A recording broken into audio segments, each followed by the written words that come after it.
함께 사도신경으로 우리의 신앙을 고백하시겠습니다. 전능하사 천지를 만드신 하나님 아버지를 내가 믿사오며 그 외아들 우리 주 예수 그리스도를 믿사오니 이는 성령으로 잉태하사 동정녀 마리아에게 나시고 본디오 빌라도에게 고난을 받으사 십자가에 못 박혀 죽으시고 장사한 지 사흘 만에 죽은 자 가운데서 다시 살아나시며 하늘에 오르사 전능하신 하나님 우편에 앉아 계시다가 저리로서 산자와 죽은 자를 심판하러 오시리라.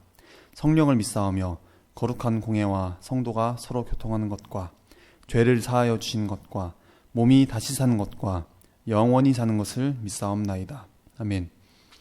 함께 찬송가 210장 시온성과 같은 교회를 부르시겠습니다.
오늘 우리에게 주시는 하나님의 말씀은 고린도후서 13장의 말씀입니다.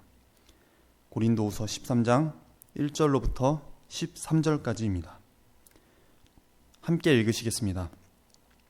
내가 이제 세 번째 너희에게 가리니 두세 증인의 입으로 말마다 확정하리라. 내가 이미 말하였거니와 지금 떠나 있으나 두 번째 대면하였을 때와 같이 전에 죄 지은 자들과 그 남은 모든 사람에게 미리 말하노니 내가 다시 가면 용서하지 아니하리라. 이는 그리스도께서 내 안에서 말씀하시는 증거를 너희가 구함이니 그는 너희에게 대하여 약하지 않고 도리어 너희 안에서 강하시니라. 그리스도께서 약하심으로 십자가에 못 박히셨으나 하나님의 능력으로 살아계시니 우리도 그 안에서 약하나 너희에게 대하여 하나님의 능력으로 그와 함께 살리라. 너희는 믿음 안에 있는가 너희 자신을 시험하고 너희 자신을 확증하라. 예수 그리스도께서 너희 안에 계신 줄을 너희가 스스로 알지 못하느냐. 그렇지 않으면 너희는 버림받은 자니라. 우리가 버림받은 자 되지 아니한 것을 너희가 알기를 내가 바라고 우리가 하나님께서 너희로 악을 조금도 행하지 않게 하시기를 구하노니 이는 우리가 옳은 자임을 나타내고자 함이 아니라 오직 우리는 버림받은 자 같을지라도 너희는 선을 행하게 하고자 함이라. 우리는 진리를 거슬러 아무것도 할 수 없고 오직 진리를 위할 뿐이니 우리가 약할 때에 너희가 강한 것을 기뻐하고 또 이것을 위하여 구하니 곧 너희가 온전하게 되는 것이라. 그러므로 내가 떠나 있을 때에 이렇게 쓰는 것은 대면할 때에 주께서 너희를 넘어뜨리려 하지 않고 세우려 하여 내게 주신 그 고난을 따라 엄하지 않게 하려 함이라. 마지막으로 말하노니 형제들아 기뻐하라. 온전하게 되며 위로를 받으며 마음을 같이하며 평안할지어다. 또 사랑과 평강의 하나님이 너희와 함께 계시리라. 거룩하게 입맞춤으로 서로 문안하라. 모든 성도가 너희에게 문안하느니라. 주 예수 그리스도의 은혜와 하나님의 사랑과 성령의 교통하심이 너희 무리와 함께 있을지어다. 아멘. 사랑하는 여러분, 오늘 하루도 성령님의 교통하심으로 하나님의 사랑을 가까이에서 깊숙이 누리는 우리 모두가 되기를 원합니다. 오늘 우리가 읽은 본문은 바울의 축복기도로 잘 알려져 있습니다. 이 축복기도는 이후 교회들에서 행해지는 축도의 원형이 되고 있습니다. 현재 교회에서 사용되고 있는 축도는 오늘 우리가 읽은 본문 13절을 그 근거로 하고 있습니다. 그러나 이 말씀은 바울이 고린도 교회에 보내는 편지의 후속사이며 문안의 인사 말씀입니다. 이러한 표현은 바울이 보낸 서신들마다 기록이 되어 있고 다른 사도들의 편지에서도 비슷하게 볼 수 있는 내용입니다. 그런데 축도의 원형으로서의 이 바울의 축복은 바울이 고린도 교회 성도들이 참으로 받아 누리기를 원하는 복을 빌어준 것입니다. 우리가 흔히 말하는 축복이라는 단어는 빌축자의 복자에서 그 합성어로서 복을 빌어줌이라는 사전적인 의미를 담고 있습니다. 그러나 기독교에서는 하나님의 은혜를 구하여 비는 것이라고 해서 단순히 그냥 복을 빌어주는 게 아니고 복을 선포하는 것입니다. 사랑하는 성도 여러분, 그렇다면 우리 그리스도인들이 추구해야 하는 복이 무엇이며 참으로 복된 삶은 무엇이겠습니까? 우리 그리스도인들이 지향해야 할 행복관이라고 하는 것은 무엇이며 참으로 우리가 받아야 할 복은 어떤 것인가 하는 것입니다. 오늘 우리의 본문은 이러한 문제에 대해서 아주 명쾌하게 답변을 해주고 있습니다. 즉, 우리가 참으로 받아야 할 복이 무엇이며 또한 우리가 피차 다른 사람을 위해서 빌어주어야 할 복이 무엇인가 하는 것을 아주 구체적으로 말씀하고 있습니다. 바울 선생께서 고린도 교회의 성도들이 하나님께로부터 내려지는 복을 받을 수 있도록 그 복을 빌어주는 기도, 즉 축도를 하는 내용이 오늘 본문에 담겨 있습니다. 그리고 사실은 바울이 고린도 교회 사람들 위해서 빌어준 복의 내용이 참으로 우리가 역시 받아야 할 복이고 우리가 다른 사람들을 위해서 빌어주어야 할 복의 내용인 것입니다. 그 첫째는 기쁨입니다. 바울의 일생은 고난과 고통의 연속이었습니다. 가는 곳마다 장애물이 있고 고난이 늘 앞에 있었습니다. 그러나 바울만큼 기쁨의 삶을 산 사람도 없었습니다. 고난 가운데 있었지만 역경 중에 있음에도 불구하고 바울이 갖고 살았던 그 기쁨은 이 세상 사람들이 줄 수 있는 기쁨이 아닌 것입니다. 그런 차원의 문제가 아닙니다. 하나님께서 주신 기쁨인 것입니다. 우리에게 환난과 시험이 다가온다고 하는 것은 더욱 깨지고 겸손해지기 위함인 것입니다. 신명기 8장 14절로 16절을 보면 하나님께서는 우리에게 복을 주시려고 할 때 복을 받을 만한 그릇이 준비되도록 시험과 환난을 통하게 하신다라고 말씀합니다. 우리가 불을 통하고 또 물을 통하면서 우리가 갖고 있는 찌꺼기들이 정하여지고 또 그릇이 커지고 그래서 하나님께서 우리에게 복을 주시는 것입니다. 하나님이 당신께서 사랑하시는 백성을 시험과 환난을 굳이 통하게 하시는 것은 그들을 낮추시고 마침내 복을 주시기 위함이었다라고 말씀합니다. 그래서 우리에게 환난과 시험과 역경이 다가온다고 하면 우리가 먼저 깨달아야 할 것은 이 시험, 지금 나에게 펼쳐져 있는 이 환경, 시험과 역경을 잘 견뎌내면 그 후에는 그 이상의 복이 반드시 우리에게 다가온다는 것입니다. 결국 우리를 연단하고 깨뜨려서 복을 받는 자격을 주기 때문에 시험과 환난을 당하거든 온전히 기쁘게 여기라. 이렇게 성경에선 말씀하고 있는 것입니다. 성도에게 기쁨은 어디서 옵니까? 기쁨이라고 하는 것은 누가 주는 것입니까? 사도 바울은 주 안에서 항상 기뻐하라. 내가 다시 말하노니 기뻐하라 라고 말합니다. 환난과 시험을 통해서 우리가 형통하게 되는 이유는 주의 지팡이가 우리를 인도하기 때문입니다. 당장에는 그냥 환난과 시험 그 자체인 줄로 아는데 실상은 그 가운데서 주님께서 같이 가셔서 우리를 큰 형통으로 인도해 주시는 것입니다. 그래서 우리는 하루를 살아도 주 안에서 기쁨으로 살아야 하겠습니다. 둘째는 고린도 교회 성도들이 온전하도록 빌고 있습니다. 온전이라는 것은 회복이라는 뜻을 포함하고 있습니다. 예를 들어서 부러진 뼈가 골절이 되었는데 이것이 온전하게 회복된 치유를 뜻하며, 또 찢어진 그물이 온전하게 잘 수선된 것을 말하며 잘못된 것이나 부족한 것을 바로잡거나 보충함으로써 온전하게 된 상태를 말하는 것입니다. 바울이 비는 것은 바로 이 온전함이 고린도 교회 성도들의 신앙에서나 생활에서 나타나기를 바라는 것입니다. 우리가 온전하지 못하면 문제가 생깁니다. 온전한 인격, 온전한 신앙, 또 올바른 생활, 이런 것보다 더 귀하고 복된 것이 어디에 있겠습니까? 오늘 우리의 삶도 한번 보십시오. 시험과 환난, 역경을 잘 안 당할 때에는 제 멋대로 행하였으나 시험과 환난 중에 있을 때 깨져서 자기의 길을 버리고 주님께 순복하고 올바른 사람이 되어서 걸어온 체험이 우리 삶 가운데는 얼마든지 있음을 고백할 수 있습니다. 그러므로 오히려 시험과 환난을 겪기 전에는 우리가 죄를 지으며 살았으나 시험과 환난이 있고 난 다음 변화받아서 하나님의 뜻대로 온전한 신앙생활을 하며 살고 형통한 삶을 이끌어 주실 때가 한두 번이 아님을 우리는 느끼게 됩니다. 셋째는 바울이 고린도 교회 성도들이 하나님의 위로가 있기를 비는 것입니다. 바울은 환난 가운데에서도 가장 많이 하나님의 위로를 받으며 살아온 사람입니다.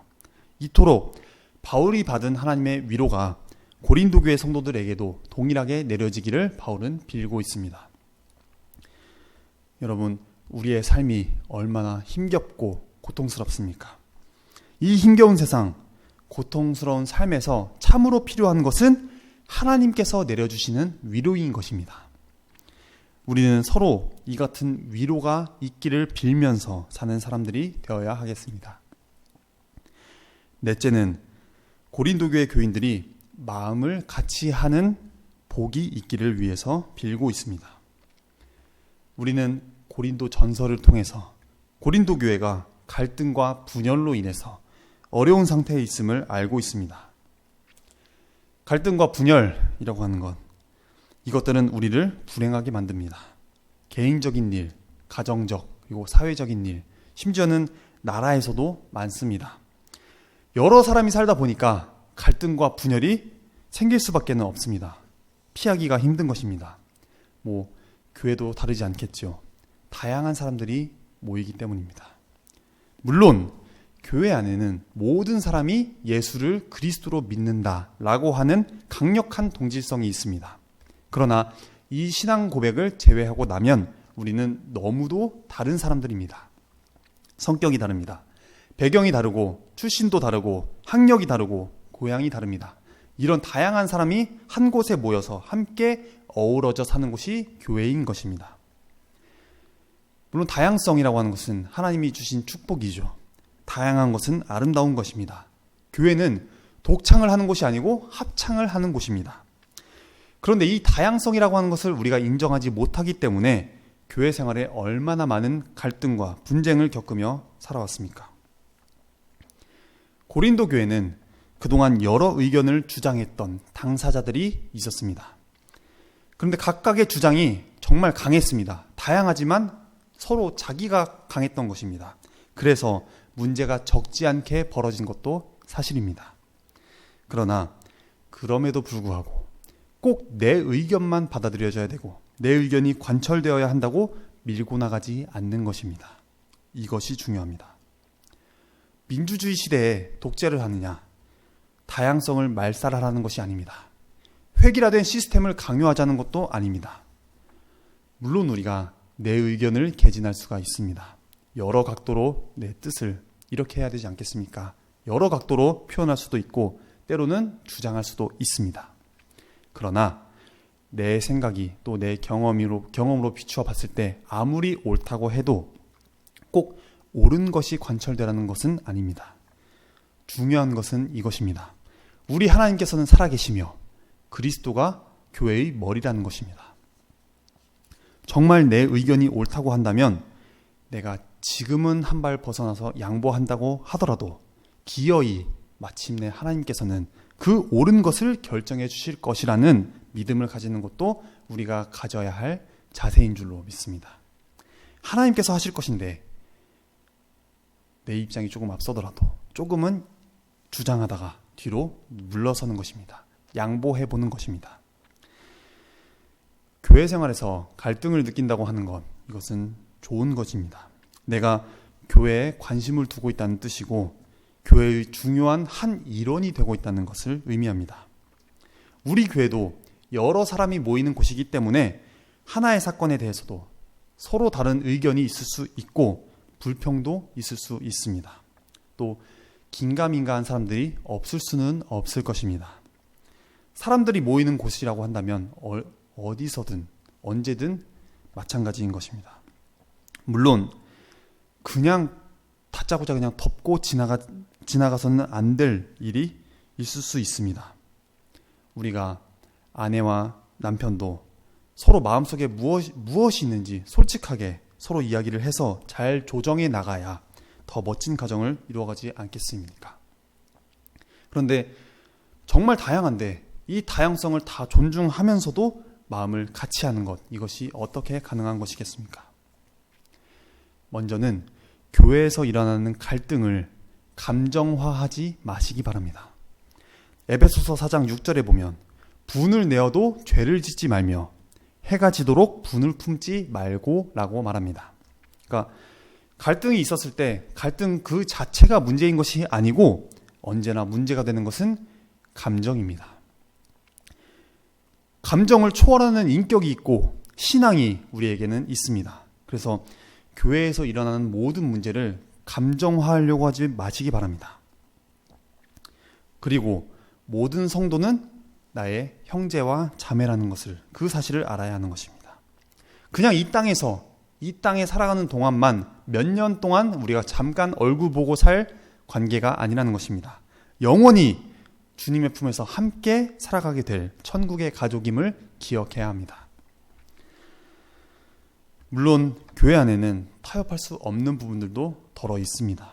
누군가가 우리에게 예수님 그만 믿어라 라고 한다든지 그럴 일이 없겠지만, 혹은 어디 좋은데 신천지 같은데 성경 공부가 좋다더라 함께 한번 가보자 라고 한다든지, 그렇게 기도했는데 열심히 말씀 읽고 열심히 섬겼는데 안 되지 않냐, 어려움만 자꾸 생기지 않냐 라고 하면서 신앙을 포기할 때가 되었다 라고 한다든지, 바른 진리로부터 벗어나라고 누군가가 우리에게 이야기를 한다면 우리는 과감하게 그들과 단절해야 할 것입니다. 그러나 교회 생활 속에서 우리끼리 이제 인간관계의 갈등 혹은 제도적인 갈등 아니면 관습적인 갈등, 이런 것들은 우리가 모두 타협으로서 해결해 나가야 할 문제인 것입니다. 그런데 문제는 누가 양보하느냐 하는 것입니다. 양보하는 사람이 성숙한 사람입니다. 그런데 만약 여러 갈등과 여러 문제들이 생겼을 때 우리가 서로 자신을 자꾸 노출하려고 하고 각자 이기심을 드러내기 시작한다고 한다면 우리도 역시 고린도 교회와 마찬가지로 분열을 피하기 어려울 것입니다. 그러므로 우리에게 참으로 필요한 복은 마음을 같이 하는 것이라고 하겠습니다. 이 같은 복이 우리 모두에게 있도록 또 피차 빌면서 살아갑시다. 다섯 번째는 바울이 평안을 위해서 빌고 있습니다. 본문에서 말하고 있는 평안이라고 하는 것은 단순히 그냥 마음이 평안하고 마음이 평온하고 평정심이 유지되고 그런 고요함이라기보다는 하나님과의 평화와 또 이웃과의 평화, 다투지 않고 평화를 유지하는 것, 곧 화목과 화해를 의미하고 있습니다. 이러한 평화는 우리의 노력, 우리의 의에서 나오는 것이 아니고 하나님께로부터 오는 것입니다. 이 같은 평화를 위해서 바울이 주님께 빌고 있는 것입니다. 여러분, 지금 온 세상이 평화가 절실히 요청되고 있습니다. 이 땅에 또 우리 모두에게 이 같은 평화가 임하도록 기도하는 사람들이 됩시다. 6번째로 바울은 사랑과 평강의 하나님이 고린도 교회 성도들과 함께 하시기를 빌고 있습니다. 사실 우리에게 필요한 복은 하나님께서 우리와 함께 해주시는 임마누엘의 복입니다.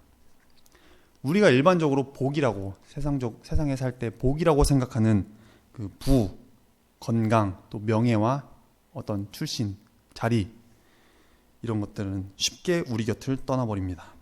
그러나 임마누엘의 하나님께서는 어떠한 경우에도 우리를 떠나지 않으십니다. 모든 지각에 뛰어난 하나님의 평강이 그리스도 예수 안에서 우리의 마음과 생각을 지키십니다. 그러므로 여러분, 이것보다 더 크고 귀한 복이 어디에 있겠습니까?